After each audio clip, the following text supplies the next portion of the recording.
Captured in a dramatic series of photographs, a stricken cruise liner holed and taking in water in a sea full of icebergs. Its passengers and crew take to the lifeboats. There were 24 Britons among 154 people on board the MS Explorer. Happily, every single one of them was to be rescued safe and well. The first officer on the Explorer described the moment the ship was holed and the painful decision to abandon it.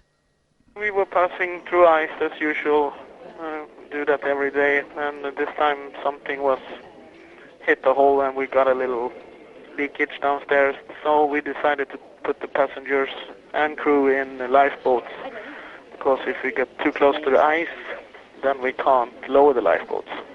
At first, the crew tried to pump out the inrushing seawater, but when all power on board failed, that had to be abandoned, and the ship's company joined the passengers in their small boats, waiting 6 hours for help to arrive. Nobody was hysteric, anything. They were just sitting there nice and quiet because we knew there were coming ships. So, no, it was actually very nice. Nice is probably not the word most passengers would choose, but this was the happy ending as they were taken on board another liner, the Nord-Norge, which had hurried to their rescue. Emergency teams across the world cooperated in the operation. The liner ran into trouble after hitting ice off the South Shetland Islands just before 5:30 this morning.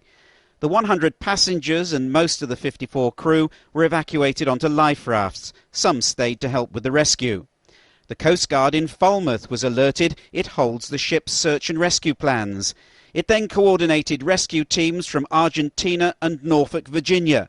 By 9 a.m. the ship was listing heavily at an angle of 25 degrees. An hour later, the first rescue vessels, the Endeavour and Nord-Norge, arrived, taking all 100 passengers and crew to the port of Ushuaia.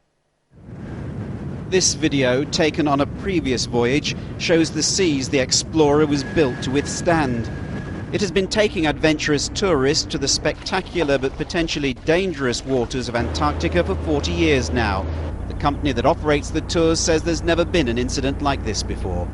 The ship has been going down to those waters for 40 years and is double-strengthened hull, but occasionally there are things in the water that can cause some damage, and once that occurred this morning, we obviously took the decision to make sure that the passengers, whose safety is of paramount importance, were safe and well. Early hopes that the damaged ship could be salvaged are now fading.